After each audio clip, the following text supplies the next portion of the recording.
Jump in my 6'4" and let the top dine. Trunk hitting hard when I swing through H-time.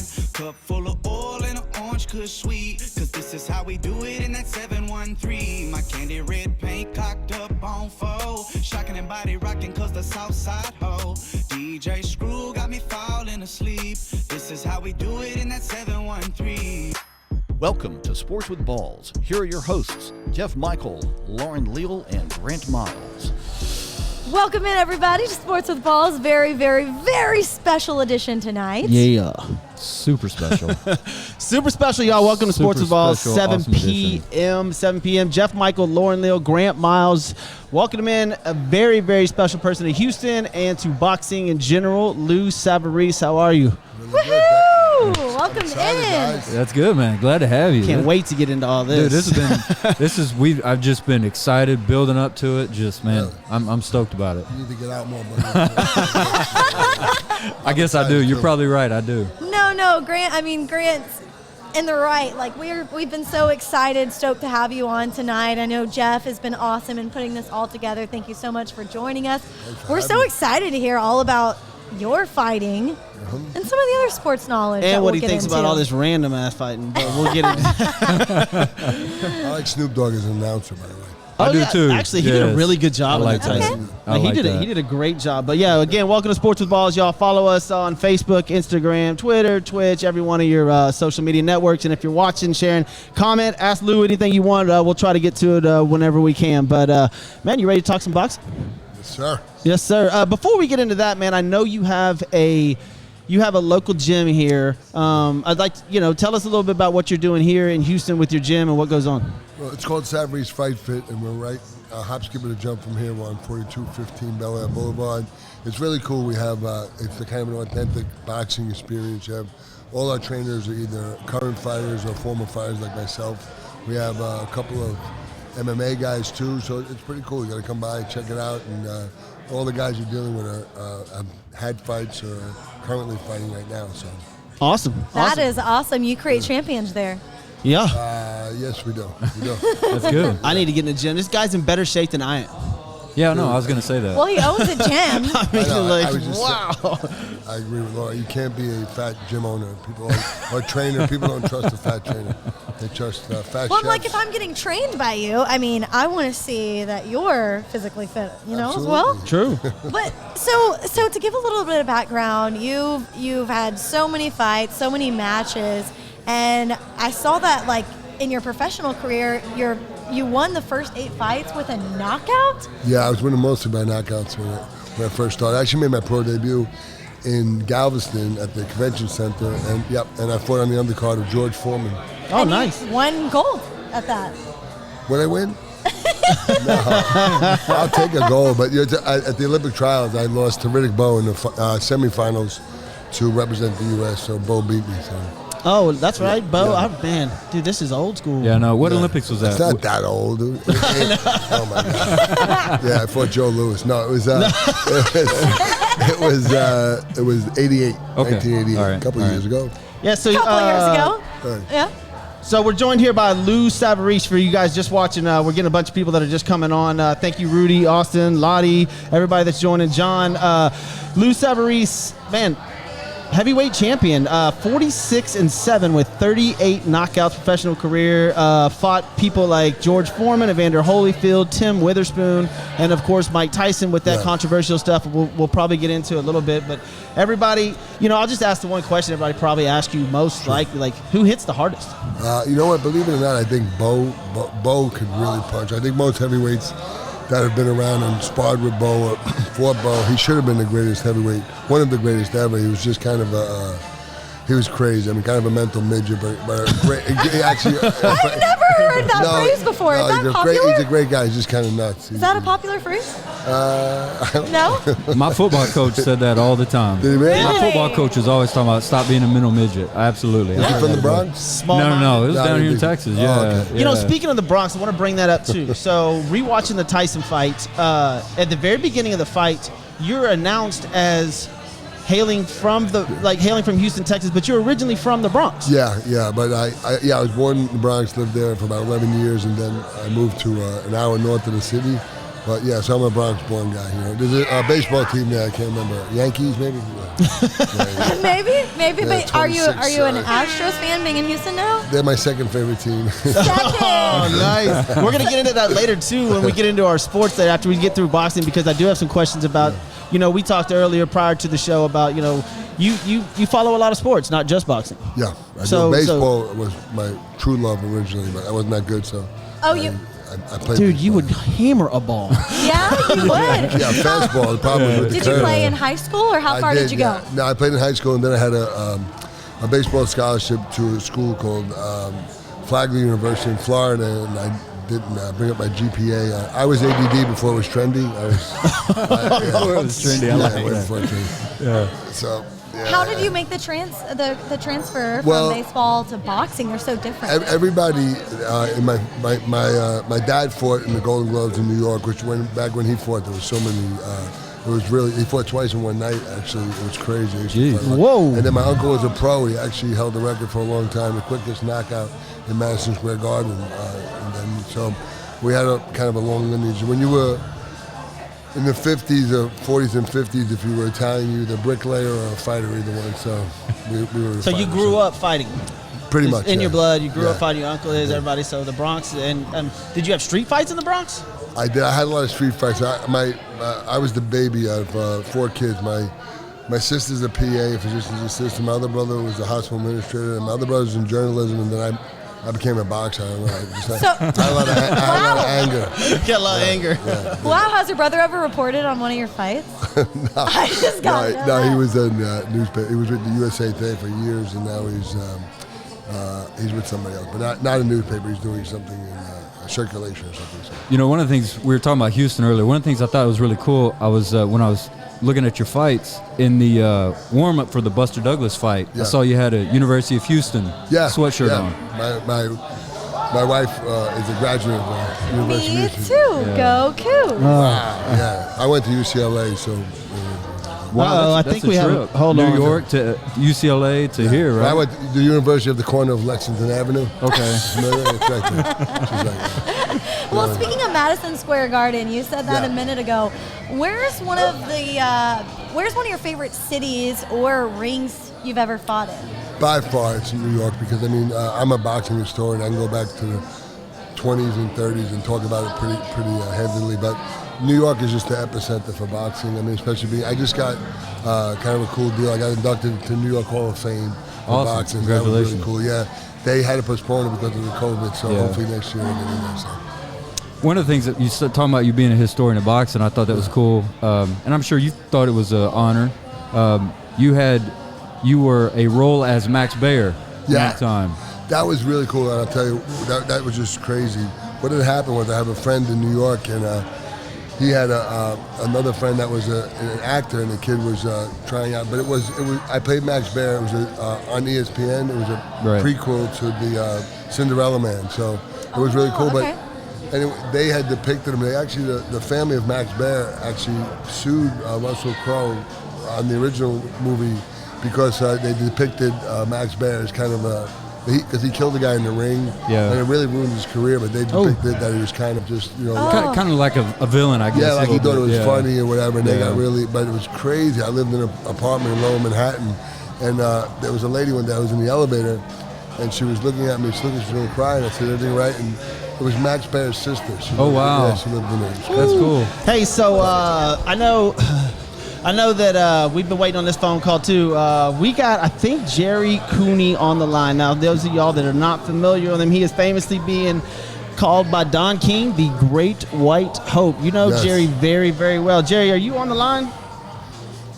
I am on the line. How you guys doing? Happy holidays. Yes, sir. Hey, Merry Christmas.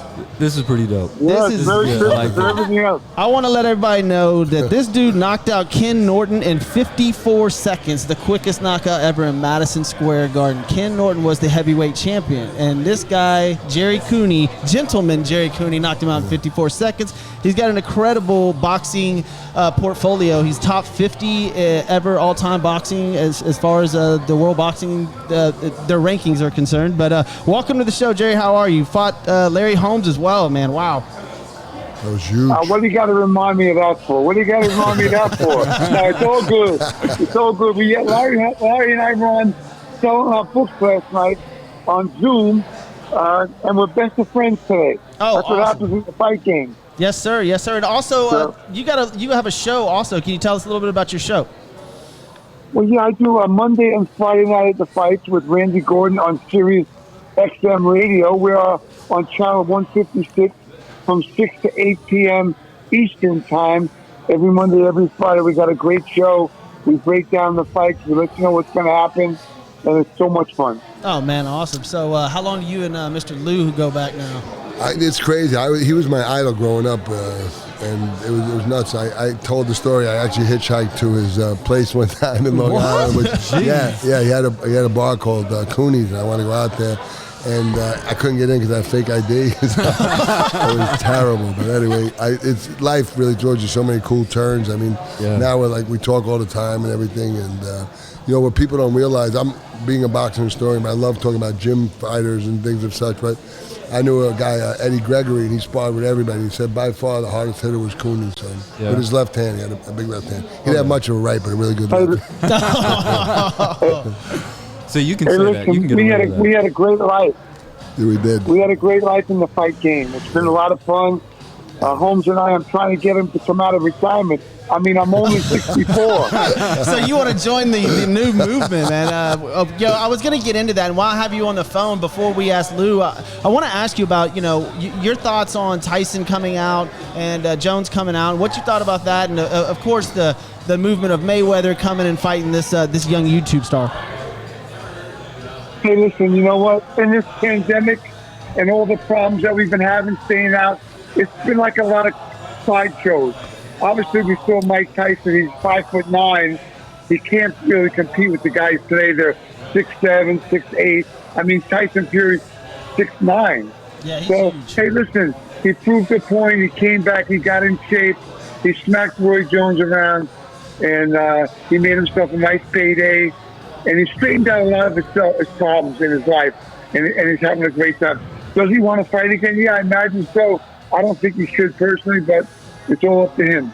Yeah, I mean, I saw that Evander, they pretty much had the deal almost sold up a couple of days ago. So it would be interesting to see the Evander Tyson 3. And I don't know. Tyson looked great. He looked like he was still powerful. It'd be fun to watch that. I think I'd buy it. You don't lose your power. Listen, Go ahead, Evander Holyfield, he's running out of ears. There you go. There you go. Knew it was coming. Yeah. Listen, Evander Holyfield always had Mike Tyson's number back in the Olympic training camps he did. He's just a tough guy and durable guy. And, hey, who knows? I mean, I think people would watch it. I mean, Floyd Mayweather, what's he going to do? I mean, we got so many great fights in the pipeline, real fights, in the heavyweight division, the welterweight division. We got to get them going. Well, I think, so my opinion, the reason I called Lou about this whole thing is because, look, it might be a little bit of a circus act, but it is bringing a lot of attention back to boxing where it was missing a lot of that. Yeah, it's just hard for me because the other gym, they have kids that have been training. I mean, literally the story, since they've been kids, and then you got a guy, a YouTuber coming on the scene, and it's just hard to swallow as a fighter. I understand, but in another aspect, it is good that they're bringing attention to the whole genre. Yeah, like let's say this John Paul kid, what's his name, John Logan or Logan Paul, whatever. I have no idea. So he has 140 million followers, right? Yeah, or something like that, and probably all 140 million of them have no idea who Floyd Mayweather is. But after this fight, they will. Well, You never know. and you're probably right, but you know what? They got guys like Errol Spence who fought last week against Danny Garcia at welterweight. Those are real boxers. Those are current guys who really can fight. That's what boxing needs, to see more of those fights. And there's a lot of them just waiting for their spot between basketball, football, and baseball. They want to get in there and be able to show their skills. And there's so many great guys now over in Europe and America that come in with the Zone and ESPN2, yeah. Bob Arum, Top Rank. Globally So now, much. it's so cool. There's guys from Eastern Europe. There's so many great fighters out there right now. It's really, like Jerry says, it's really good. Hey, Jad, did you tell them when he was going to fight Holmes, they have 2 huge sponsors already on board, right? Yeah. Yeah, Geritol and Depends. They said they're going to. They're awesome, bro. I like it. Look. There we go. This is fun. We'll get Jerry to come out of retirement because I think Lou here has something to say in a little bit. We'll get Jerry to come out. You guys could have an exhibition. That would be fun. Well, speaking of You never fight an old guy. You expect it to win. If you don't win, it's it. You got to leave the country. well, It's all good. It's all good. speaking of, you said real boxing and retirement. Someone on our Facebook live stream said, "Have you ever thought of being in the WWE?" No. I look terrible with dyed blonde hair. Anyway. Jerry wears a Speedo, so it's probably going to be easy for him. Woo, Jerry, this is calling you out. You know, that WWF it's just all make believe. Right. But the MMA, that's been kind of fun. But you could never get a boxer to get in the ring with an MMA guy and do MMA. Because they take you down to the ground, it's over. But in boxing, they've been, Conor McGregor and Mayweather, they made hundreds of millions of dollars. Definitely. UFC, I think they've oversaturated it at this point. And I like the fact that boxing is actually coming back into the spotlight. But, Lou, you want to talk to Jerry for a minute? You got a couple things to say? To Jerry? Yeah. You know what I wanted to say? Can you let me talk? Oh, my God. It's always about you. It's always about you. Go ahead. Now, I wanted to tell Lou that he was ranked in the top of the world as a heavyweight contender. Yeah. He was a top-rated heavyweight. And, a lot of times we're hard on ourselves, but how many people get to that level that he got to? And so I'm very proud of him. I'm grateful to know him. I've been out in Texas and to see him a bunch of times, and he's my man. So I'm sorry. Go ahead, Lou. This is one of the, as I said before you got on, this is probably one of the coolest things in my whole career to hang out. I talk to this guy all the time. We become great friends. It's really a cool turn of events. Jerry, did you ever think that a young Lou was trying to get into one of your places, but yet he was underage? What was that in Huntington? I wish I would have known. Yeah, thanks. Appreciate I wish I would have known, but I always got into all those places underage. Oh man, you just your fake ID. I guess Lou's fake ID wasn't good enough. But hey, tell us again. I never got a chance to. Go ahead. Yeah. Go ahead. I was going to say, tell us again where we can find you before we get to let you go. But tell us again where we can find you on Sirius and your show and everything. Sirius XM, channel 156, every Monday, every Friday, 6 to 8 p.m. Eastern Time. I have a book out. It's called Gentleman Jerry. You can buy it on Barnes & Noble, Amazon. It's a great read about the ups and downs, about fighting and life. And how we make it out in the end is great. Oh, man, that's awesome. That sounds awesome. great. Sounds great. We appreciate you calling in, Thanks, man. And you guys talk all the time, so I'm sure we'll get some more stories. And then, I'd love to have you on again, Jerry. Thank you, buddy. Love you guys. You look great on this podcast. Thank you, guys. Yeah, I got some pictures. I don't know if you can see us live, but we got a couple of pictures up of you, man. Appreciate it, Jerry. Have a good afternoon or good evening. All right, brother. Thank you, guys. Thank See you, you, Lou. Jerry. Thank you. Now, I got to ask you, I asked you where your favorite place was for a fight. Who was your favorite opponent to box? Buster Douglas, I got over it really fast, one round. It was over. Put it on him real quick. No, Douglas. Are those your favorite ones, though, whenever it goes so quick? Oh, yeah, are you kidding me? but probably my favorite fight ever was Foreman because I was a huge underdog. And people say I won, people say I lost, but it was a close fight. But it was great just to be in because most guys pick me to get knocked out in the first couple of rounds, and we had a really good fight. So that was really cool. Well, the thing I saw about Foreman, he was almost 30 pounds heavier than you were on that fight. Yeah, he was. Yeah, he was a big dude. I mean, so the cool thing about him, his comeback, he was so relaxed. That's what it was. If you looked at him when he first started, he was, built like an Adonis, but he couldn't go to knockouts. He couldn't go 4 or 5 rounds. But then 20 years later, he looks like Abdul the Butcher, and he's in there, and he's just can go forever because he's so relaxed, and that was really cool. Now, do you keep in touch with George Foreman too? Because he's in Houston as well. Yeah, it was really cool. I had a little animosity in our fight because I thought I had won. I thought it was close, but I saw him and he was so nice. He came in. It's really cool. He came into the downtown gym HBO had called and said, hey, we're doing this segment. I don't know if it was 30 for 30, but he said, can we use your gym? And I said, yeah, sure. But they couldn't tell me who it was. And walked in was Manning, Peyton Manning, and Foreman. They walked in and Foreman gave me a big hug. And I had a couple of pictures of our fights. And he went over and signed the fight and everything. It was so cool. This had to have been when Peyton Manning was here to record Peyton's Places. Yeah, that was it. I knew it Yeah, that's what I was because gonna say. he did a little segment with George Foreman. That was it. That was the one. And you were there. I was there. Yeah, I was at the gym, and he came in. It was really cool. It was really, really cool. But that was one of your favorite fights, to fight George Foreman. Yeah, it was. I was such a big underdog, and one of the coolest things ever. I'm a huge baseball fan, and DiMaggio was at the fight. That's like just unbelievable. Oh, wow. Yeah, he was ringside at the fight. That's impressive. Yeah, that that's was awesome. so cool. So, where I come from, DiMaggio, and what's the Italian singer? Which one? Frank Sinatra? Sinatra? Oh, Sinatra. Come fly with me.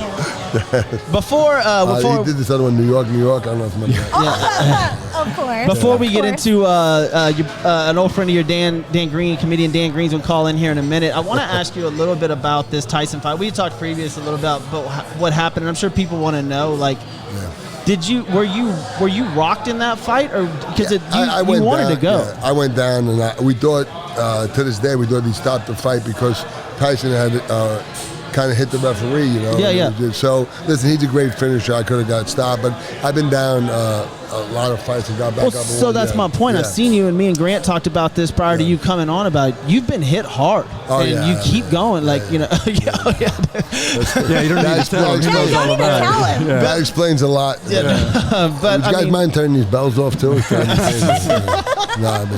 We're not. What Jeff and I were talking about is, you know, I watched rewatched the Holyfield fight. Yeah. And man, tons of respect. I mean, the way that you kept getting up and getting at him, dude. I mean, it was just impressive. Like, I just couldn't believe it. My dad used to say, "No brains, no pains." And I just, Oh, really? It was impressive. I like to build my self-esteem a lot. Yeah, that was fantastic. I mean, it was, of course, for you. I'm sure it wasn't that great. He hit me with that left hook. I didn't see it till the replay in the fourth round. Yeah. Oh man, what a shot! Guys, if you haven't checked it out, like go right now and watch it, and you'll see It was this an epic guy's fight. resistance. It was an epic fight. Well, like I said, you know, boxing's kind of, you know, really hot right now. Boxing's a huge topic, and people are YouTubing all kinds of old fights. Go look at a bunch of loose fights, and especially the Foreman fight and the Holyfield fight. Those are epic fights. Yeah, and most fights I won, I like to do that. Like, people will come up to me and say, if I lost, they say, "Oh, I was like, I was a long 140 when I first started." And then if I won, I was like, yeah, not too long ago. I was going. Okay, I got selective memory. Man, Nice. and that accent comes out too. Really? Oh, come I on haven't picked now. up a draw yet. Hey Lou, one of the things I want to ask you, I was looking on boxstat.co. They named your 3 toughest opponents: Mike Tyson, George Foreman, and Lance Whitaker. What do you think about that? Nah, Whitaker was tough. Don't get me wrong. He was a big, strong. He was huge. I'll never forget. I knew he was big. We were at the press conference, but then when we fought, he stepped over the ropes to come. I said, "Oh man, this guy's huge."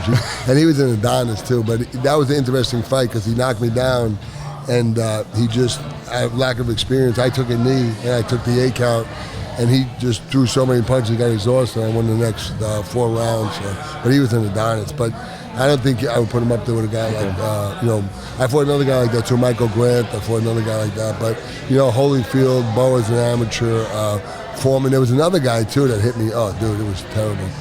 Kurt Johnson. He was like my worst nightmare. He was really fast. Did you win? No, I lost. When I say it's my worst nightmare, if I won, I'm just asking. where'd you get this guy? No, he was an unbelievable fighter. Sad thing about him was he represented Canada in the Olympics and took a silver that year, but he signed up with King and they just like put him on the shelf and never got him a fight. It was really sad. The kid could really fight.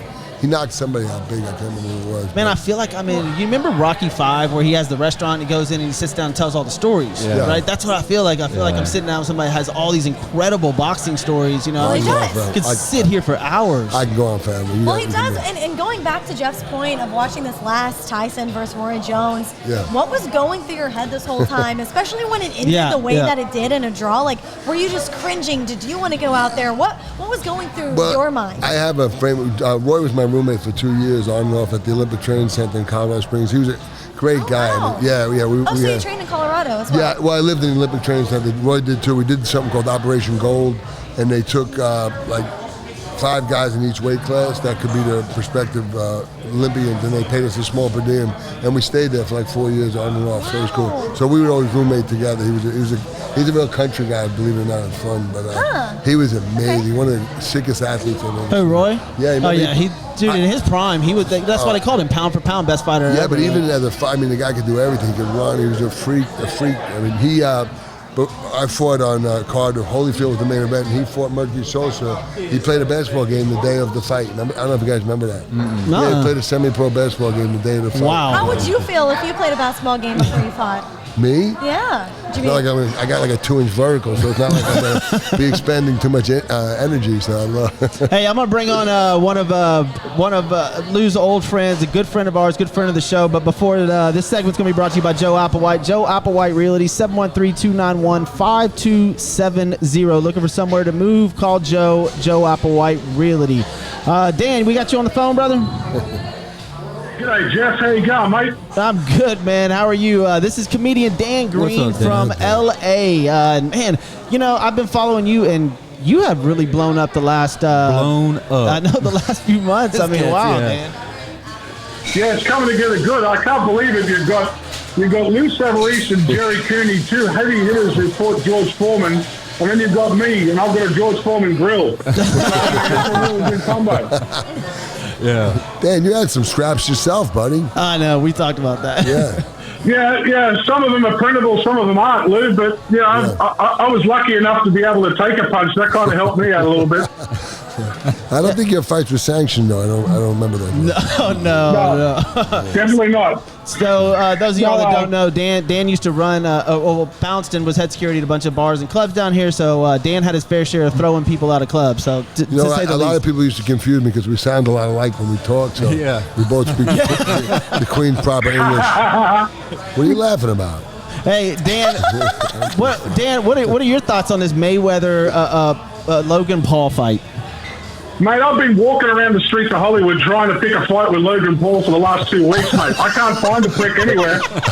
I was the same way with Kimbo Slice. I was trying to find him when Kimbo Slice. Exactly. Yeah, If I'd fight Logan Paul in a fucking phone booth right now. Seriously, you fucking find one. My money's on you. Most definitely. That would be a hell of a fight. That would be. I mean, Dan's a big dude. No, Don't get me wrong, but that'd be interesting. It's crazy. Mate, I tell you, these YouTube guys, it's only going to open up more YouTubers to become boxers, and that's when people are really going to get their heads knocked off. It's going to be fun to watch. Yeah, you're like, they're going to go at each other and they're going to kill each other. It's going to be awesome. Now, Dan, how has the comedian life been like through the latter part of this year, ending out 2020? Have you been able to conduct any shows? Are you doing virtually any shows? I've had to build my own platform, actually, because it's kind of locked down out here in LA. So I've started force feeding Hollywood comedians Vegemite, and it's worked out pretty good so far. All right. Yeah, he's got a new show where he actually had, I think he had Jamie Kennedy on the other day, where they tried Vegemite for the first time on his show, like live. That's nice. Yeah, I know, it's great. Maybe I should do that. Yeah, it's a great idea. So yesterday, what's Vegemite? Yeah.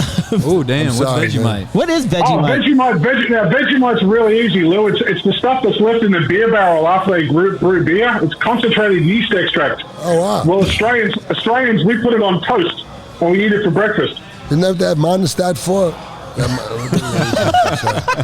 Interesting. What's a New York meal that you go to, Lou? What? What's a New York meal that you go to Oh, that my you still favorite eat by today? far is eggplant parmesan. Eggplant. My mom's into that. Where in Houston is your best eggplant parmesan?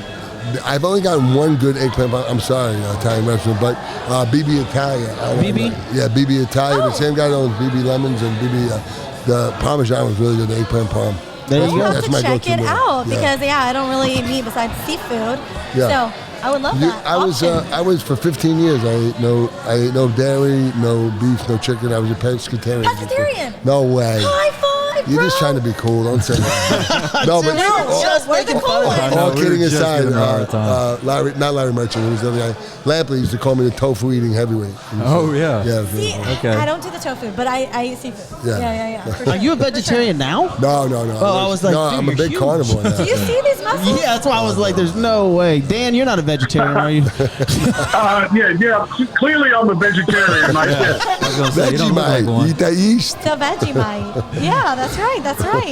Yeah, Dan, I know you and Lou go back a long ways. Lou, obviously a native, well, not native Houstonian, but lived in Houston since 12, 13 years old, somewhere around there. No. Come on, man. Are you kidding me? Well, you said you left New No, I York or the came- Bronx at 11? Yeah, but no, Yeah, but he also went to Colorado. How long you been in Houston? I've been in Houston now. I came down here in 1987. 87. Yeah, but okay. I moved here in Yeah. 1989, and then I moved back home to New York right after the Tyson fight, and now I'm here for good. Excellent. Dan, do you have any Yeah. good Lou stories you want to tell, or are we allowed to say those? Mate, I tell you what, he's like Lou's like my dad, mate. I mean, my dad's an old boxer as well, and they hit fucking hard. I'll tell you that much right now. if you've seen Lou, my dad spends 2 hours a day on the heavy bag anyway after he's in the gym. If you've seen Lou hit the bag in the gym, I tell you what, you don't want to be in front of him. I don't give a shit. I think he hits just as hard now as he used to. I'm pretty sure. I give myself Oh, yeah. Well, But I'll tell you one thing about, hey, Jeff, about this Logan Paul shit. I gotta go back to that. I gotta go back to it. YouTubers. How do you feel about that? Yeah, for real. I want him to fight his brother. Now, I'll pay to watch the Pauls beat the piss out of each other. That'd be something I'd love to see. That would be If he great. can I fight like his little that. brother, that'll put the end to this crap. I'm going to give you a crazy boxing history story. Nobody knows. Howie Davis Jr., one of the fastest guys. He was in the Olympics in 1976. I was at a fight. He was fighting the New York Golden Gloves, and he had to fight his nephew. And before the fight, this was in 1975, they wouldn't fight. They just held hands and just went around. They didn't fight each other. It's crazy. Wow. But they both won. They were supposed to fight each other. Jeez, Wow, Little New York interesting. boxing history. So. Excellent. Hey, Dan, I appreciate you Wow. calling in. Those of y'all, this is Dan Green, LA comedian. Follow him on it. Dan, tell them where they can find you. Mate, you can find me on my platform's called G'day from LA with 3 A's. But you can, we have a show called Are You My Vegemite? Our newest episode drops this Saturday with female comedian Kira Soltanovich is next on the chopping block with a Vegemite. There you go. Hey, Dan, would you ever step in the ring with Lou? No. I wouldn't. I tell you what, if you paid me enough money, I would, but it would mean a lot. It's gonna. I'm always one to chase a bit of money, but I tell you what, I don't know if I can get any uglier, but I'm pretty sure Lou can put a few more. Is going to put a bunch of bruises on me. I got a problem, man. I can't get these podcasts on my VCR. I don't know what's going on. Driving me crazy, man. I got to catch up with the rest of the world. Hey, Dan, I appreciate you calling in, man. We love you, and thanks for calling in the show again, All right, and I'll Dan. talk to you later. Later, Thank you, man. Dan. You guys are great. See you later. All right, later. Now, Lou, do you have any kids? And if so, I do have 3 kids. I have 2 boys, Cyril and Luca. Cyril's a junior at A&M, and my Luca is at it's in Nacogdoches. It's Really? Stephen F. Austin. Yeah, Stephen F. Austin, No yeah. way. He's No a way. Well, Southwest I'm sure senior. he likes that name. Yeah. Oh, yeah, Luca. I like Luca. That's a good name. Cool. He's a big Mavericks fan. But And then my pride, I have a 8-year-old daughter. She's the boss. Yeah, that's Claire. Are any yeah. of them going to go into the world of boxing like But you? you know what? My son, he was supposed to come home freshman year for a holiday, and he said, "Hey, Dad, I want to come home for a couple of days." I said, "Why?" He said, "Oh, I didn't tell you." I said, "Tell me what?" He said, "Oh, I won a regional tournament up here." I was like, "Oh my goodness!" So he went and fought in Syracuse in the Wow. yeah, Wow. it was through to college. It was really cool. He lost in the finals to a kid from UVA. No It was problem. it was fun. Competitors. Yeah, it was fun. Very nice. Speaking of getting back in the ring, you and I touched on this a couple of days ago. What are your thoughts, being the same age around all these boxers that are doing all this charity stuff? What are your thoughts about getting back in the ring? You know, I stay in shape. I'm a nut. I'm always working out and doing stuff. But the thing is, guys like Roy Jones, he's amazing. But if you lose a fraction of a second with speed, that's why, guys, you'll see guys that, and this is not an exaggeration. Roy Jones, I'm not exaggerating. He got hit more in his last 4 fights than he did his whole career. That's not an exaggeration. He slows down. If you slow down just a little bit, but with power, you can get, you can keep going. You look at Foreman, for example, Archie Moore, Joe Walcott, guys that are power. You don't lose your power per se as much as your speed. Grant, I know you might have to get out of here in a little bit. Yeah. You got any questions you want to ask Lou? Well, I want to ask man. my daughter. She's got something that How old is your daughter? She's 14. Oh, that's fun. Yeah, she's in the theater, and she's got a theatrical performance. So I'm gonna go check it out. I did some dustbin stuff. Well, I'll tell you what. Good transition, right? I was going to ask you. I know you did some Hollywood projects. I just want to ask, what's been your funnest one that you did? It was definitely Law and Order, because it was really funny. Martin Short was my segment was I wasn't a big part, but I always got like tough guy number 3 or whatever. It was pretty cool. But I did have a name that was used. I was Officer Baxter, but so Martin Short saw a killing at Baruch University. And he went into the precinct and he was talking to Chris Maloney. He said, "Yeah, I saw." He goes, "You did? Where were you?" And he said, "So exactly where were you standing?" He goes, "Well, I wasn't there." He said, "I'm a psychic." And like Officer Baxter, so I have to come in and throw him out. So I walk over and Martin Short, I said, "Excuse me, you're gonna have," and he pushed me, goes, "I'll knock you out, you big asshole." And everybody started cracking up. He was really funny. That was really cool. He literally came up to my boobs. He was like, you were also on The Sopranos, I heard. I was, yeah. And you know who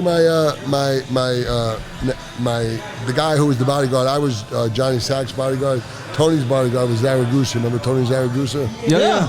We stayed in touch. Great guy, man. I just like how you. I'm sorry. No, I just it's have all to point out the fact that you said he comes up to my boobs. You you have that as a height on your body. Yeah. I think most people, for y'all that don't know, how tall are you? Like 6'6"? 6'5". 6'5". I mean, this is a big man. Like, I mean, keep yourself in good shape. I stay in shape. Very hard to. Actually, it's funny because I was going to say, I told Johnny, I don't know if Johnny can put up that picture. You got good hair too, buddy. Great hair, isn't it? I put up a picture. See if you can put that picture up of him. He looks good. That would be awesome. Exactly. Lou said you need to get the frosted tips as well. tips. No, what I need to do is go to his gym. That's what I got to do. I got to get in Lou's gym, man. Got a new trainer. But again, welcome for y'all that are watching, man. Appreciate every one of y'all watching. We're trying to get into y'all's questions if we can. But Roy, Jonathan, everybody watching, Tim, Joe, appreciate you guys watching. We're sitting here with Lou Savarese, Houstonian champion boxer, heavyweight champion. We've gone over a bunch of things. We haven't gone over Floyd Mayweather, Logan Paul yet. Like your honest opinion of like what's going on with all this. I mean, it's obvious. I think to everybody that it's just going to be a huge draw, a huge money maker. But the one part of me likes the spectacle of it, but the other part is that if you've seen my gym downtown with my partner Bobby Benton, who's a great trainer. It's just, guys have been, literally, you hear the story, been trained since they've been kids to try and get up there. So they just paid the dues, and it's sad to see how these guys can, make a part. But you brought up a good point before, too. It's still bringing a lot of attention to boxing. So okay, go. Well, I was just going to say, this may be a wrong word to use, but is it insulting at all to you? Yeah, it is. Obviously, because these guys, once again, paid the dues, and they should be getting the attention, but it's, I don't know. It's just, it's a tough Would you step back in? Oh, yeah. I love boxing. I love fighting. This is a young Lou on the screen. Yeah, I got some good pictures of Lou. Look at that. That was like 3 years ago. Oh, 3 years ago. All right. No, I've got another one. It's like a little photo op. He's even got gray in the beard. Looks good. That was one of my favorite. That was probably my favorite fight ever because my mom jumped in the ring with me. It was so funny. My mom's hilarious. She passed, unfortunately, but she came in the ring, and then it was really funny. It was cool. We got a great picture. And then I was leaving the next day, so I leave early all the time. It was a big deal, and I won everything. So me and my manager, Bob Spagnola, we were getting on the shuttle to go to the airport, and all these people are out gambling all night. My manager goes, "Oh my goodness, for the grace of God, guys, look at these people." And who gets off the bus? My mom says, "Hey, sweetie, I was on a roll." She says, "Here," she's putting money in my pocket. I'm like, "Mom, I just got $500 grand, and my mom dropped me a 20 to go out and gamble." Would you fight Tyson? Would I fight? Yeah, I have a grudge against Tyson because and I like him. I really like the guy. I think he's doing better, much better now. But it's when we fought, he was doing coke, and he said this. It's not hearsay. He admitted to it. He was doing coke 2 hours before the fight. So you just want to have and listen, he's a great finisher, and he could have probably maybe knocked me out, but it's not fair. We want to have an even playing field. Well, that was when you watch that fight. I could tell how confused you were. You were just like, what's going on? Yeah. Like, is this over? Are we fighting? Like, what's up? We didn't. One of my friends that was in the corner, he still jokes about it because I went back. I didn't know. I thought they stopped the fight because he had hit the referee or whatever. But once again, he's a great finisher. You know, everything happens for a reason. But just you want to have an even playing field. How did the ref explain it to you? Like when he came to you, what did he say? He didn't say anything. He just, he said it was over. We didn't know it was over. One of my guys was in the corner. He kept asking if it was over. We didn't know why. We thought it was a disqualification. But still, once again, you never know what could have happened. But you just want to have an even playing field. Yeah. Yeah. I mean, I would be. I would pay to watch that. I mean, because they would show. You show the prelude to the fight would be what happened in that 33 seconds or 38 seconds, I think, and then you'd be like, oh, well, let's see what happens the rest of the fight. Like, I don't care if you started at 38 seconds. Then let's go. Then the winner can fight Logan Paul. Hey, there you go. And speaking of this YouTuber's fight and talking about it being a little degrading, what is the most common misconception people have about boxing or fighters in general? They're usually, really, besides Tyson, and Tyson we get along great now, but I loved almost every guy was such. When I beat Witherspoon, that was one of the hardest things I had to do. He was such a nice guy. He's just a big, gentle giant. Most guys are really, really nice guys and real gregarious and stuff, and they're very secure with their manhood and stuff. They're not trying to be bullies and stuff. So a lot of people think that there's these mean, grizzly guys, but they're actually nice, big teddy bears. Witherspoon would sing at the press. He was just a really, really gentle giant. Man, you've got an incredible life story. We're only sitting here for 40 minutes, and I'm just like, I could be here forever. Well, and you talk about grizzly guys. No, go ahead. I got to tell you, go on. This is the one. I fought Howie Davis Jr. once. Remember? What? Singer? I swear. So this is awesome. Yes, absolutely. So Here we go. Wow. No, this is really funny. So I was getting ready to fight in Kansas City, and one of my buddies, it was a cop. Speak a little bit closer. Sorry about that. One of my buddies was a cop in New Orleans, and he called me up and he said, hey, man, Harry's down in Kansas City. He's doing a concert down there, and he's getting to be a really good boxer. Would you box him? I was like, sure. So anyway, I went in there. He was absolutely terrible, and I was trying the nicest guy ever. So I was trying not to hit him, and I just nicked him in the eye, and he's like, and I said, oh. So he had a concert the next night, and he invited me to the concert. And he had a black eye, so they put makeup on him. But after the second song, he called me up on stage. That's awesome. He said he was going to embarrass me. I didn't go up there. I was so nervous. But anyway, you were nervous to go up on the stage with Harry Connick, but you'll fight in front of 60,000 people. No, they couldn't have got me off the stage, but I was a little nervous. But then he called me I got a beep. That's how long ago it was. I got a beep on my beeper. Oh, wow. And it was from the David Letterman show. And I thought it was with my friends messing around. It was Harry, and we were on a double date. He wound up marrying Joe Goodacre, and I went out with one of my friends. It was really cool. Dude, wow. Man. No, what I was going to ask you is I was looking at one of your fights, Bill Duncan. Does that name anything to you, Bill Duncan? Was that dude really almost 100 pounds heavier than you in that fight? How did you see Bill Duncan? Where'd you get that video? That's my stat guy. That's what I That's what he does. He's the voice of The guy is reason. sponge. Yeah, he was not an Adonis. He didn't. He was just so everybody knows that name. He fought that fight. Well, you knocked him out real quick. Yeah. Bill, he came in 300 pounds, and you came in at 208. Wow. Is that right? That's true. And that was the lightest you ever fought, correct? Yeah, that was early on. I started my career at 207 and then went up. That's crazy. I saw that. I was just like, wow, that is a huge weight discrepancy. Yeah, I don't know. I fought another guy too, the Hebrew Hammer. That was pretty cool too. It was kind of simple. We'll have to look that up. I got Punch of the Month by Warner Wolf. So it was pretty cool. Punch of the Month. Yeah. Wow. Punch of the month. There you go. Yeah. Again, we're sitting here talking with Lou Savarese, y'all. This is Sports with Balls. Grant, you about to get out of here? Yeah, man. I don't want to. I don't want to, but duty calls, but. brother. But if it's important to my daughter, I'm doing it. So obviously, we'll see you on Friday. Yeah, Lou, this was awesome, Appreciate dude. it, man. Thank you so much. I'd love to sit here and like you said, I'd sit here and talk about hopefully this we'll have stuff Lou on forever. again. Yeah, You never know. absolutely. Yeah, for sure. We're gonna find out. We're about to get into some sports, y'all. There's all kinds of things that's happening in the sports world aside from boxing, and Lou's going to sit here and go over it with us. I'm excited. And then I think at the end, your buddy's sitting over here, and he was here about 15, 20 minutes before you showed up. Andrew? Yeah. So Dude, Andrew, he's got some stories. How do you know him? Absolutely. I've known Andrew for a couple of years now in the Sorry to sporting hear world. that. No, he's back there. He's not even paying attention. But no, we're good friends. We have a lot in common, of course, like sports and of course the boxing aspect. And we've been to a bunch of sporting events. Lou, let's get into some I want to talk about this James Harden thing. Yeah. Okay. Like, I really want to talk about this. So let's start this off on our sports thing. Lou's going to sit in and talk with us with the Lauren Leal drill. We will, but we have some people to thank. Oh, yeah, let's thank them so we can pay for this. Yes. Of course, I we love want to those thank guys. Kieran. Yeah, exactly.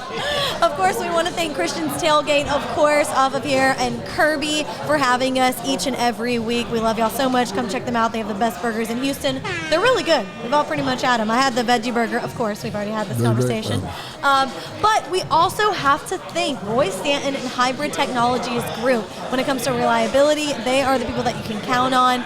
Phones, cable services, surveillance cameras, cloud services, any of that sort, they will take care of you. Call them at 832-336-1201. Talk to Roy Stanton, mention Sports with Balls, and you will get a percentage off of your order. That's Hybrid Technologies Group. And Grant left, so I'm going to try to wing this with Josh and Mark with Construction Concepts here. Josh and Mark at Construction Concepts, they're your leader in construction for commercial. These guys are all over Houston. They're unbelievable. Call them. Look them up at buildithouston.com. I know I didn't do it right. I'm sorry, Grant. I didn't give it. Damn, Johnny. Johnny J. But y'all can call 713-589-2682. Josh and Mark at Construction Concepts. They're the leader in innovation. Those guys will take care of you. All right, Lauren, what we got? Let's get into the drill with Lauren Leal.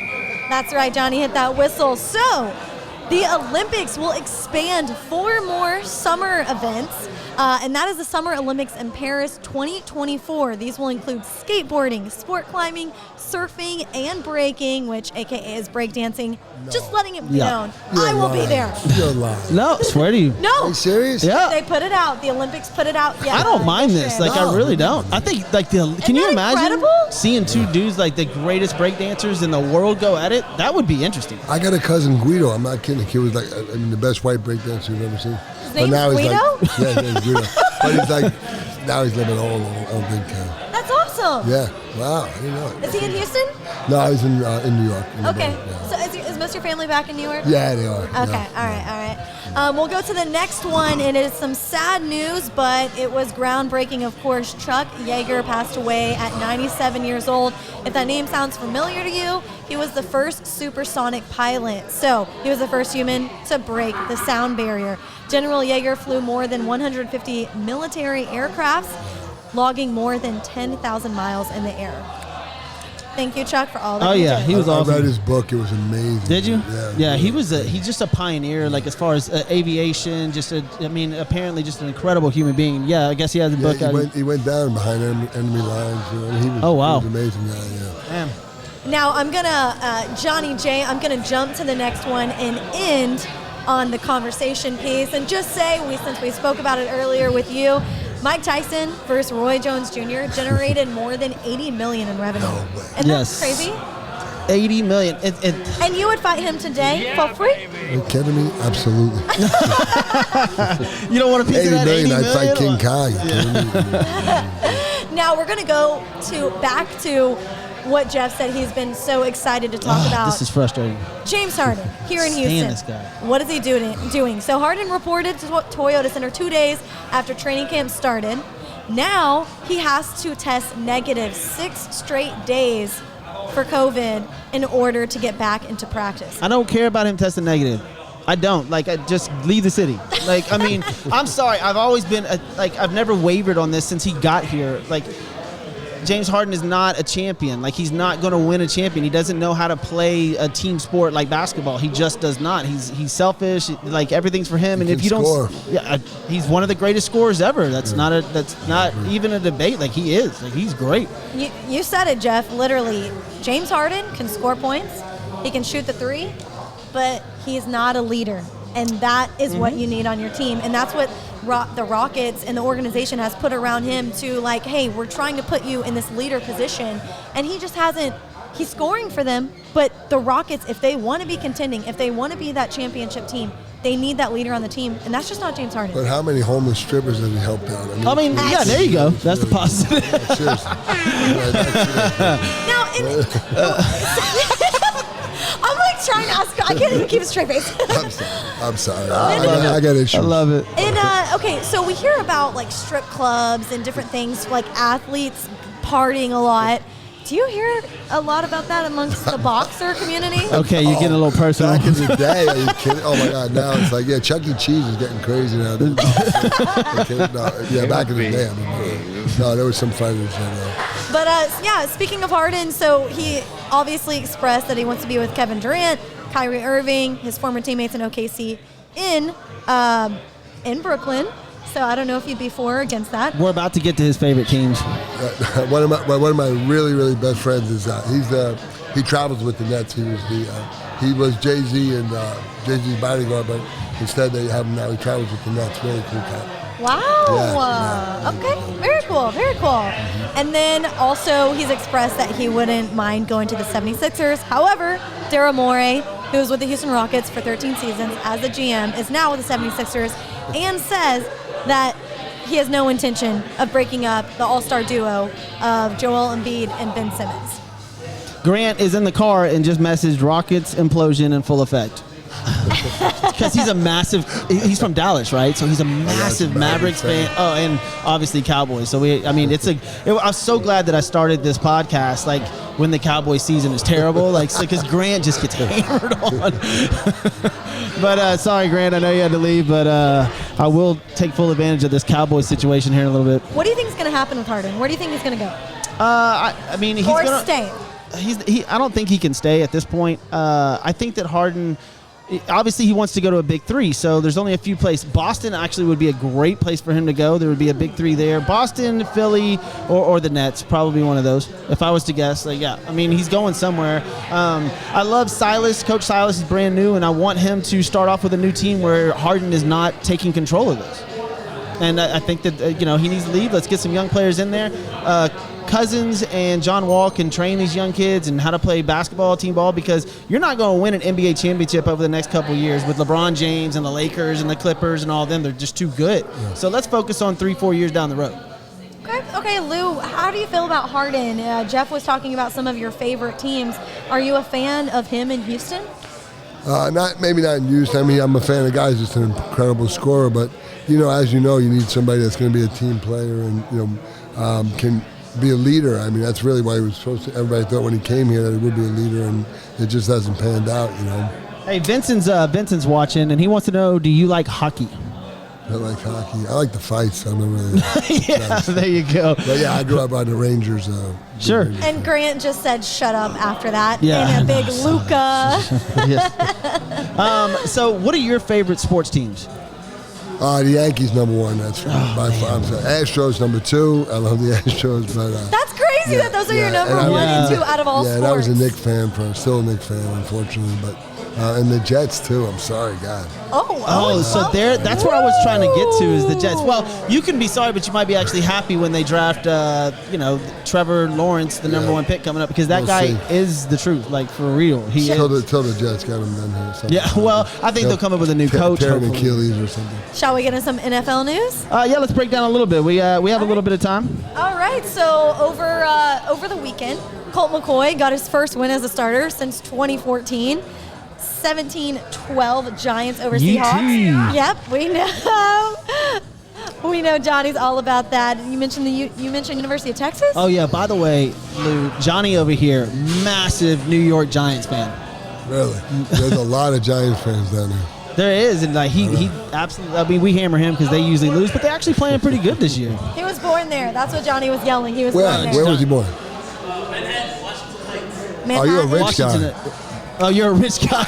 I met a guy out the other day do you remember the Cloisters? Yeah, I met a guy that lived right by the Cloisters. Like, really? Yeah, that's cool. Nice, very nice. But the Giants seem to be playing good. Colt McCoy getting a win, like you said. UT boy, so I love that. And he came out. His interview after the game was absolutely awesome. He was super emotional because he's been through such a long, drawn out process, and he's the oldest person on the Giants team. Really? That's pretty funny. But there was another quarterback from UT, right? Some guy, Vince. Vince Young, yeah. Oh, yeah. How do you do? All right, well, we'll stay up north. I gotta have him on the show, Lou. Chill out. Let's calm it down. Let's calm it down. But we'll stay up in the north where the Eagles are having quarterback issues, and Jalen Hurts will be starting this coming week. Where does Jason Wentz fall? Does he? Carson. Jason, I don't know what I said. Where does Carson Wentz fall? Should the team make trades for this QB in 2021? Because depending on how Jalen Hurts, if he shows out, if he shows up, or is it too big of a contract to get out of? It's a big contract. It's a lot of money to try to get under, and the problem with them is that they're paying a lot of players a lot of money that are underperforming, so they don't have room to bring in or sign anybody else. I don't know who's going to take on Carson Wentz at this point. Look, everybody's always needy of a quarterback, always. So we'll see. It all depends on what happens with the backup. What's his name? Jalen Hurts. Sorry, I was thinking you had me confused because you screwed up Wentz's name. Jason. Sorry, Jason. I was thinking Carson. Jason Hurts, and I was like, that's not his name, Jalen. So it all depends on Jalen Hurts and how he performs the next couple of games. Now, the only argument I have to make towards that is the Eagles are hurting all over. Of course, the quarterback, you got to throw it in the air and put it in hands. Sure. But as far as the other core groups, if you did trade him, you could get better linebackers, better in the secondary, get some corners, good safeties. We'll see. We'll see what Philly does. Right. Do you not like Philly because of being from the Northeast? No, remember they threw some snowballs in the sand thing? No, I'm not a big Philly fan. One of my best friends went to Temple and played football there, and I used to have to go to his games. I was not a big Philly fan. But there is worse. You got Boston. Yes. Oh, there you go. There you go. All right, so wow. We'll head to Las Vegas, where the Raiders got a win. After I know Lou's gonna love this. Now with their record 7-5, but we had said the Raiders don't sleep on the Raiders. No, that until was the terrible. past 2 weeks. No, listen. Until the past 2 weeks. They are terrible. All right, the Jets almost got their first win. Well, and then listen, it was so bad. What I was saying. Okay, go. Sorry. No, that's what I was saying. That we were saying the season had been building up. Derek Carr had been a great quarterback contending, and don't sleep on them until the past 2 weeks. Literally, the Falcons, they fell 43-6. Then this last week, they barely slide past the Jets. I don't know how that happened, but I do know that directly afterwards, the Jets fired their defensive coordinator. I mean, directly afterwards. They were just like, sorry. What do you make of this, Lou? The Jets. I mean, it's been so hard to be a Jets fan. Jets. Jets. It's been really tough. So I would love to go to a Jets game, though. I've never been to a football game in New York. Jets game. Man, I want to go when it's snowing, the whole aspect of it. So you want to get sick. Yeah. No, you want to go cold. I've been at one Buffalo game. Oh my goodness, that's like being in Antarctica. It's so cold up there. Oh, those are some true fans. I can imagine. Those are some hardcore fans. And speaking of contending, I mean, who is this Browns team? 9-3. Baker Mayfield's coming alive. Of course, Nick Chubb always getting it down to the ground. Are they as dangerous as their record shows? Yeah, like me and Grant said, if you can run the ball, you have a chance to be successful. And Baker's kind of embraced that now, and they're running the ball. And I said this when not Jarvis Landry, when Odell got hurt, I said they'd be a better team, and now look what's happened. There you go. I don't watch him, man. There was an Italian guy there, a quarterback, guys, remember? Oh yes, Testaverde was awesome. Was Kozar? Was he Italian? No. What was Kozar? He was Jewish. He was. Sorry, I know. But Jews and Italians are very alike. All my friends go, if Jews and Italians quit eating, 5 countries go out of business. Oh, jeez. There you go. There you go. And I'm Italian too. Yeah. All right, let's run these down. I got a couple more questions for Lou, and then we're gonna end it. Let's get a couple more things in here on the football. All right, so Justin Jefferson, is he contending for Rookie of the Year? He averages 7 yards per carry. He has 1,039 yards on the season so far, and with 61 receptions and 7 touchdowns. He will be Rookie of the Year because Herbert's playing bad, but I mean. Yeah, for sure. He's leader of Rookie of the Year. Well, you look at comparing to last year, and it was Kyler Murray. You think he's playing as well as Kyler Murray did in 2019? He's amazing. He looks like Randy Moss. High praise? Yes. All right, so we're going to get into Monday Night Football, where the hugest upset this season happened. Washington versus Steelers. Washington took it out of all of the teams to take the Steelers out 23-17. The Steelers only put points on the board in the second and fourth quarter. Mike Tomlin, coach of the Steelers, said they didn't deserve to win. Steelers averaged 1.5 yards per carry with only 21 rushing yards the entire game. Did Washington win this game, or did the Steelers lose it? Washington won. Pittsburgh had the easiest schedule in football, like by far, and then they finally ran up against a team that was motivated to beat them, and they lost. I told you they'd lose 2 of the next 4, and here's one. Did you catch this game, Lou? I did not. No. I'm just taking it all in. You guys are amazing. Does this hurt the Steelers' Super Bowl chances, Jeff? Yes. They'll be knocked out in the first round, probably. Really? Yeah. Wow. Hot take. Hot take now. Hot take, Jeff. We needed like a little sizzle button for that. No, so it was a doubleheader on Monday night. We had the Bills versus the 49ers. Are you a Bills fan? I'm not. I have not a deal. Because you're just like hardcore Jets. Yeah, the Bills are. I mean, they're coming alive. Yeah. They look good. Yeah, I was never a Kelly fan either. So the Bills took it 34-24, and now they advanced to 9 wins on the season. Josh Allen was 375 passing yards, 4 touchdowns. It was Buffalo's 5th win in 6 games. Play of the game, though, was a deflected pass, which was turnover. The Bills' safety, Micah Hyde, which basically put the game away. How dangerous are these Bills, Jeff? They're really dangerous. They played the Texans second round last year. Right, in which they were up until halftime. They were up like 31 points. Mm-hmm. And then Texans came back and won. But, now that they have a little bit more experience, they're going to be dangerous, real dangerous. They play Steelers next week and then Broncos to follow. So we got a Tuesday night game last night in which Grant is not here, the huge Cowboy fan. I wish he was. Ravens took it 34-17. They snapped their 3-game losing streak. And with so many yards on the ground, that is 294 rushing yards. 2 of the running backs had 70-plus yards. Lamar Jackson himself had 94 yards. I mean, is Lamar Jackson's confidence has to be back, right? I don't know. I don't know if his confidence is back. They played really well. Lamar Jackson only had 1 day to prepare for this game. The Cowboys had 12 days because it was rescheduled twice, and they still couldn't come up with a win. So the field goal kicking issues continue for Zerline. Dallas had more first downs. They had time of possession. They just missed a bunch of field goals. Up until the halfway through the fourth quarter, it was still anybody's game, but Baltimore pulled it off. Dallas goes down again. They'll finish with a losing record now. I just got to know, since Lamar Jackson... By the way, hold on, sorry. Okay. By the way, for those of y'all that think that Dak Prescott, the things would be different with Dak Prescott, you were 1-3 with Dak Prescott. I just want you to remember that. And last year, when you had Dak Prescott all year, you were 8-8. There you go. All right. Well, I just have to ask this about Lamar Jackson coming back after being on injury reserve / COVID list, showed out on the ground. Will he ever be that pocket passer that we want to see? No, and he's not really supposed to be. Last night's exactly what he needs to do. Run for 1, throw for 2, let your defense I was going to play. say, so it doesn't matter. I got a girlfriend of mine on here, Kristen, that says she loves you, Lou. You're the real one.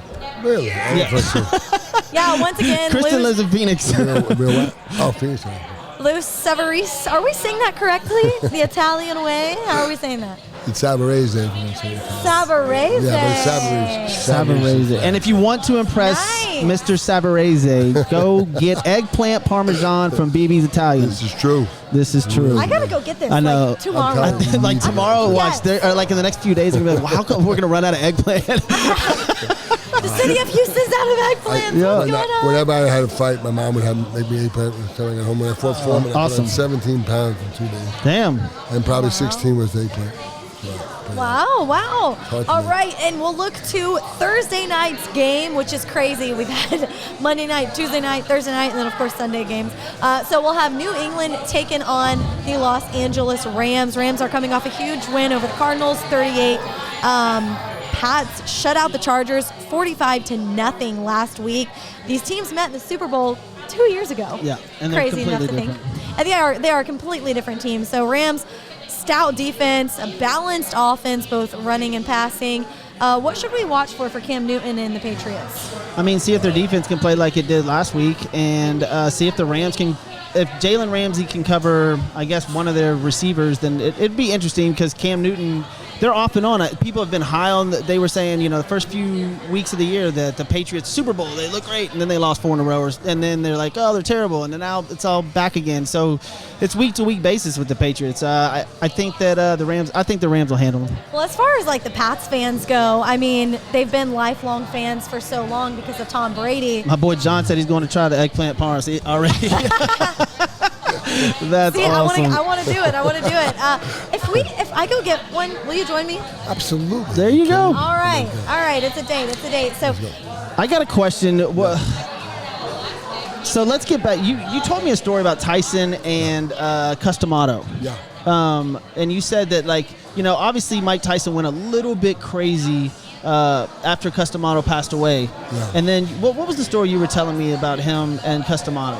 No, it was just that recently, Tyson, the first time I ever seen him, I was just kind of the point I was getting at is how volatile he is in the sense. When I saw him, I never heard him talk bad about Cus. Yeah, never. And that time he did, it was really it's interesting. Disturbing. And it's sort of weird that he's still kind of spotty in places, like sometimes he's like, and then he's still Mike Tyson up there, like really he is. But man, listen, if you fight Mike Tyson, I would love to see it. Lou says, that would be awesome. I'd be pumped up, man. Ready to go. How long would it take you to get ready? Probably, to be realistic, 8 weeks. 8 weeks? Yeah, I stay in shape. I always fought at 240. I'm probably at 244, 245 right now. So. Is 8 weeks the normal time it takes to get in shape? No, 8 weeks, yeah. Really? Training camp, yeah. I'd always go 8 weeks for my training camp. But okay. yeah, I didn't. For 12 rounds? Yeah, I didn't vacillate too much. I always stayed around my weight, so that's a big part. You've always been in shape? Yeah, same thing. Holyfield's the same way. Holyfield actually used to sometimes put weight on in his camps, when you get bigger. Training in Houston versus training in New York, what's the biggest difference? It's a little bit balmy here in the summer. Have you noticed? A little bit. Balmy. Sweaty. It's hot. Sweaty. Yeah, for sure. But it's different. But Houston, when I first came down here, the gym, my partner's gym, Bobby Benton, they got, right now they probably have 4 world champions down there. Regis Prograis. There's some great boxing here. Speaking of Bobby and your gym, why don't you tell us a little bit more about the gym so before we can check off of here? Sabri's Fight Fit. It's 4215 Bel Air Boulevard. It's over West Jew. It's really fun. You got to come in and get an authentic boxing experience. They have classes. You can do privates or do the classes. The classes are really fun. We have a couple of really cool trainers. We got Kendall Dutton. Really, some people say he's good looking. Not my type, but a lot of the women come. Some women are shallow like that. They'll come because the trainer's kind of cute, But anyway. Now, for those coming, like you said, there's classes and privates you can take, but there's a lot of people that have come out of your gym that are currently fighting and have made big fights across Yes. What are some of the names? We got Regis Prograis, who's fighting right now, and then we have a guy at our gym, Craig Callahan, who represented the UK in the Olympics, and he's currently 18-3, so nice. Good fighters, yeah. We have another guy, one of our kids trainer, who's like the biggest gentle giant you've ever seen. The guy's the most agile human being you've ever seen. He's like 6'7", but he's scary. Well, that's what you said, right? That's the misconception. All these guys, they're nice guys. Yeah. They're easy to get along with. Yeah, I get along with everybody. But they'll punch you. Yeah. They'll punch you. Well, listen, Jeff, you gonna be at this gym? Yeah. Am I gonna go in this gym? Come on, dude. Maybe. He actually knows that small world. He's good friends with my dad's business partner. It's just it's so insane. He trains at his gym. Yeah, my partner Bobby trains me. There's 3 guys. Alan Case. But there's another guy, Alan, and there's Rick. These guys are older, but they're in sick shape. There's one guy, I don't know if you know him, 72 years old. His name is Rick Bobigan. I don't know if I know Rick. God, he's shredded. It's crazy. I don't know. It's unbelievable. Look, if you're older, if you're younger, whatever age, I know if you see the pictures up on that we have, his training gym will get you in shape. He's got, you do all ages. Yeah, but it's great for the aesthetic. That's why a lot of women do it. It's the perfect integration for, cardiovascular and also doing resistance training because the bags are 200 pounds. You're hitting it every time, so it's a really good workout. I might be a little biased, but all right, I'm y'all, 73 we're running. years old. I look pretty good, right? You're not. Oh my gosh, 73. no, you're not. No. Nice. I'm about to say what? Hey, listen, we want to thank everybody. Joe Applewhite Realty, Mark and Josh from Construction Concepts. Man, this has just been an amazing time we've had with Lou Savarese coming on the show, man. Yes. Appreciate it, man. This is unbelievable. Awesome. Hope hope to have you on again, man. Let's see how all these boxing things go. And shoot, man, we'll have you. You guys got any accounts receivable? You need me to collect some money? I can do that too. Done. I do have some. In fact, I had Dan do that once for me. I swear to God, I did. He did. And he came back with like the guy was only going to pay me like half of it, and he came back with the full amount. And he took his little cut. He was like, you got to keep the big, man. Yeah, exactly, man. But hey, I want to appreciate you, Lou, for coming on, man. Lou Savarese, and for Jeff Michael, Lauren Leal, Grant Miles, Johnny J. We're out of here. All right. Thanks so much for joining us, guys. Had so much fun. Thank you, Lou. So much fun. Thank you. So in my 6'4" and let the top dine. Trunk hitting hard when I swing through H-time. Cup full of oil and an orange kush sweet. Cause this is how we do it in that 713. My candy red paint cocked up on foe. Shocking and body rocking cause the south side ho. DJ Screw got me falling asleep. This is how we do it